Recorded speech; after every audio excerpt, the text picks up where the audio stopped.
Hi there folks, Borislav247 here with another Days Gone mission video. And on this video I'm going to show you all the easiest ways there is in order to take out the mission that is called the Anarchist Spy. Now I'm very pleased to say that this is the last bike mission that you actually have to take on in the main Days Gone game. But the bad news is that this particular biker is the fastest that you will ever deal with, and not only that, he is the most well armed. So this is quite a dangerous mission, unless you go about it in certain ways. Now, I do have one very foolproof solution in order to take this one out very quickly and very easily, and the other two do unfortunately involve bike chases. And before I get to showing these, I do want to also point out that I did do some experimenting with trying to use explosives in order to take out this particular biker. Trust me when I say, folks, it is riddled with a lot of problems in getting the job done. And you do not want to be risking it with this biker, because if you don't get him with all the explosives, that's it, he's gone. You're never going to see him again. So it's just to save any people who would maybe hit me in the comments after seeing the video and asking about explosive options. I did explore them, and I do not consider them the easiest or best ways of taking out this biker. It's very difficult indeed. So before I get to the action, I just want to point out that this is being taken on Survivor 2 difficulty, so this is as difficult as it will ever get. And of course, as always, I'm only using weapons that would be available to me at the time of taking on this mission. But I do have the use of a BFG, and yeah, that is the ideal way to take out this particular guy. So, let's get to it, folks. Corporal St. John, this is Colonel Garrett. Report. Yes, sir. Corporal, good, yes. Another traitor was discovered in our midst. A spy working for the Anarchists. Anarchists, again. Yes, you remember. He escaped before he could be apprehended. He was chased north, but our patrol lost him. I've marked the position he was last seen on your map. We need him alive, Corporal. We need to find out what he was doing here, how much he knows, and what his group wants. Yes, sir. I'll do my best. As do we all. As do we all. Dismissed. Right then, once you've heard all that from the Mad Colonel, it will appear on the map where you have to go to, and it is in the far north of Highway 97. So let's get up there and get this taken care of. Right folks, the first method is going to be the BFG method. So, as always, I like to show exactly where all the action is going to take place.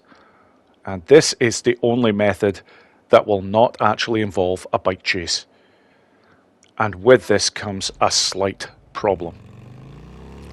If you are going to use this method, and I'm talking about any people who are going to be playing this on the remaster in permadeath mode, you need to make sure that you actually get this biker before he gets to the top of the hill.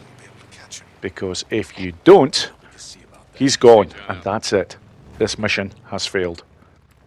And although the remaster hasn't actually been released yet, I would imagine on permadeath mode that a failure on this would result in a death. But anyhow, on to the action. Before I get this clue activated, I want to make sure that I've got a focus cocktail in play. Makes the job a damn sight easier.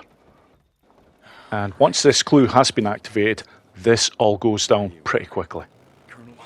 You will first of all see the bike. You want to make sure that Deke is running out of that door to get to this position. Then hold down the aim button and then a tap of the R3 to get into focus mode, and then you have time to make the shots. Now I managed to do it in 3 there, but if it takes you 4 or even 5, don't worry about it, as long as you get them.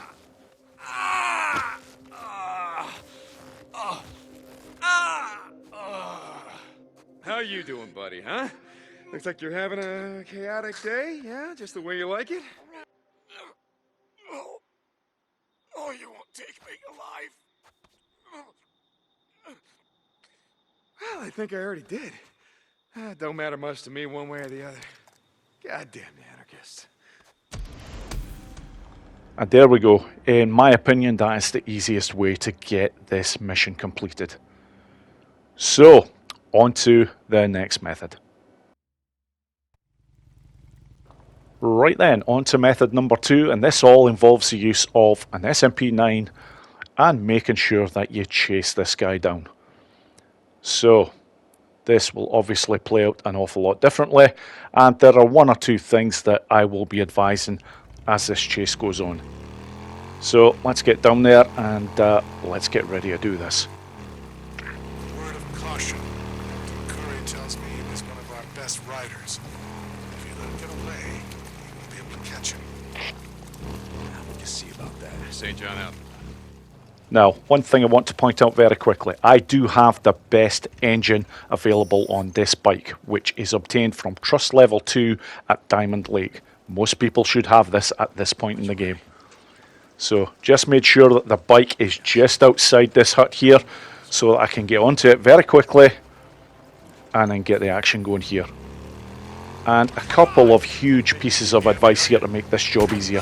The first is try and stay behind this biker all the time. If you get the chance to go side on with them, try not to do it. I've actually slowed down there. And the second is probably the most crucial. In previous bike chases, I've always recommended try ramming the bike. Do not do it with this biker or you will be in trouble, because you can take a lot of damage. When you get too close, you'll start going mad with the weapons, and I've seen runs end pretty quickly in the worst possible way when trying to ram this guy, so just don't do it. But that's the second one done. On to the last method. Right then folks, the last method is all about using a different weapon when chasing the biker, and it's all about using the Lil Stubby. Now this may sound like a pretty bad idea, but actually give it a go, because the Lil Stubby, yes, it's not as quick firing as the SMP-9, but it does a damn sight more damage with every shot. And if you're just careful with your shots and keep a reasonable distance when chasing this biker, it makes the job quite an easy one. And of all these three methods that I'm showing, if I was doing a permadeath run, this is the way I would go about doing it. I would not have the SMP-9, prefer the Lil Stubby, does more damage, doesn't require as many shots. You can still take your time, just make sure that you don't get too close so you don't take too much damage from guns or as fire bombs, and it's all good. So off we go again. By starting it this way every time, you get into a good position behind them, and with the reticle getting small every time, when you're taking the shots, you're doing decent damage here. Already, this is the most problematic part here. If you get too close to him at that point, you can take a lot of damage. Just make sure, just to keep your distance a touch, even if he looks like he's getting away, you can see there that you start to pull him back. And that is it. Job done. And they are the only three I recommend, folks. Thank you so much for watching, and I hope you all enjoyed this video. Take care.